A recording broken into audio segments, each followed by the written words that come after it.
In a previous video, we learned all about factoring whole numbers. And now we're going to learn how factoring can help us when working with fractions. We're going to learn how to simplify fractions.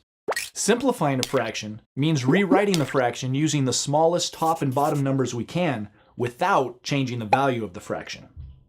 To help us understand what simplifying a fraction really means, let's take a look at the simplest fraction I can think of, 1 over 2. Now, this is already as simple as it can possibly be, so let's go the other way and complicate it by dividing our rectangle here up into more parts. The amount of our rectangle that's shaded is still the same, but now the numbers for our fraction are 3 over 6. The numbers are bigger because our rectangle is now divided into more parts. The fraction we have now, 3 over 6, is equivalent to our original fraction, 1 over 2. That means they have the same value. They represent the same amount. So what if someone gives you the fraction 3 over 6, like 3/6 of a candy bar? Well, we know from our picture that that means they're really giving you 1/2. But how can we show that using math and not pictures? Well, that's where factoring comes in. Let's take our complicated fraction, 3 over 6, and factor both the top and bottom numbers.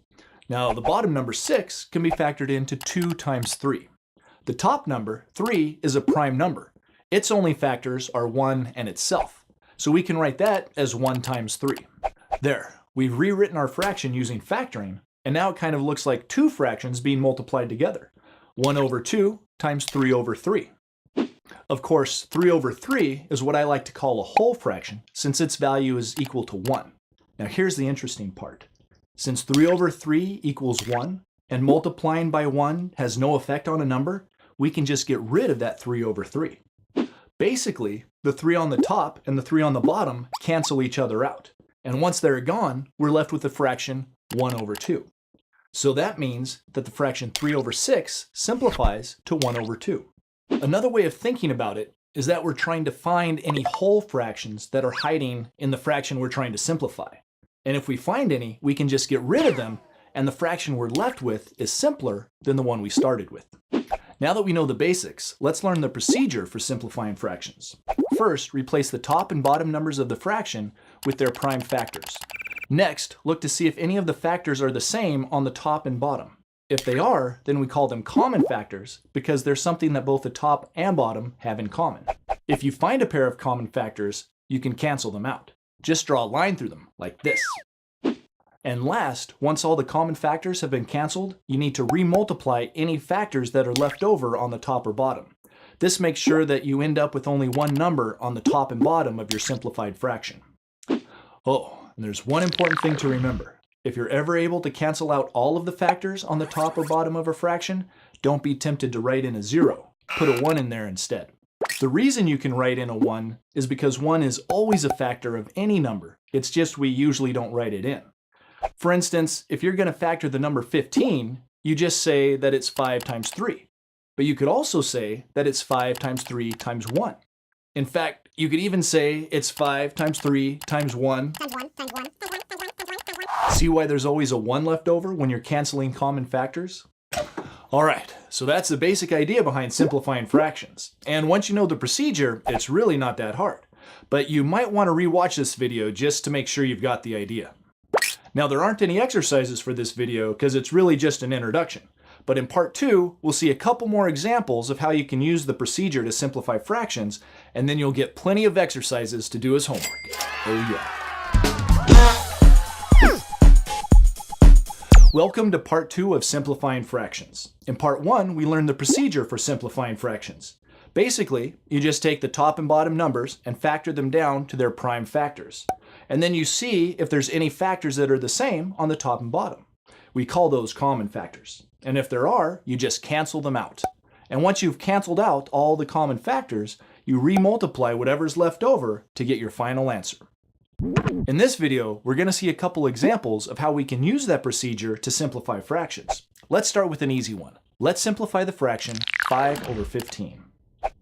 Step 1 is to factor the top and bottom numbers. So, we know that 15 factors into 5 times 3.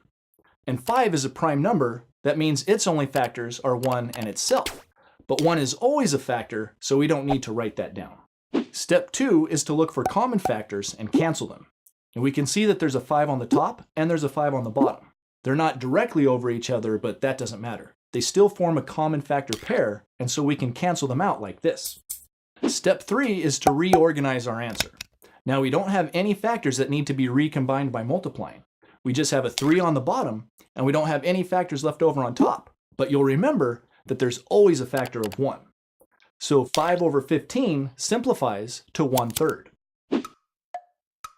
All right, I think we need to see another example, but a harder one this time.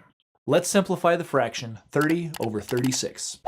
The procedure is the same. Step 1 is we factor the top and bottom numbers all the way down to their prime factors. Let's do the top number first. 30 factors into 5 times 6. 5 is prime, but 6 can be factored into 2 times 3. So our 30 on top becomes 5 times 2 times 3. Now the bottom number. 36 can be factored into 6 times 6. And each of those 6's can be factored into 2 times 3.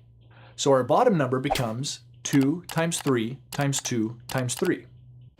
Well, it looks like we do have some common factors. There's a 2 on both the top and bottom that will cancel each other out. And even though there's more than one 2 on the bottom, we can only cancel one of them out because there's only one 2 on top. Remember, you always have to cancel common factors as pairs. Now we can see that there's another pair we can cancel. There's a 3 on both the top and bottom, so we can just cross those out. Okay, that's all the common factors we can cancel. So now all we have to do is see what's left over. We have a 5 on the top and a 2 times 3 on the bottom. We don't want to leave our problem looking like this, so we need to recombine any factors that didn't cancel. That means multiplying together our 2 and 3 on the bottom, which gives us 6. There, we're left with the fraction 5 over 6. That's the simplified form of the fraction 30 over 36. They both have the same value, but the simplified one is written using the smallest numbers possible. Now, some of you may have been taught that the way to simplify fractions is to find the greatest common factor of the top and bottom numbers and just cancel that. Basically, that's what we are doing when we cancel all of the common factors using our procedure.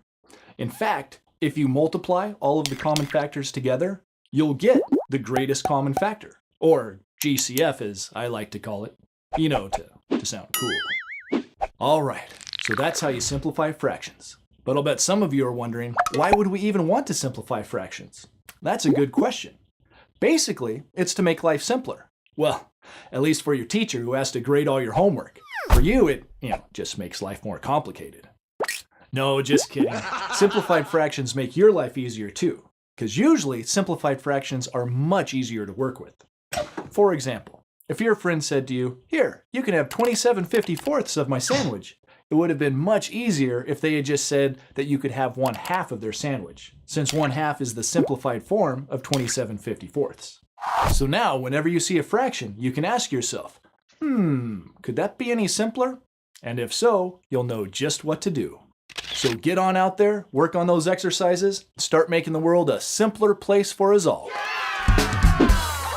Learn more at mathantics.com.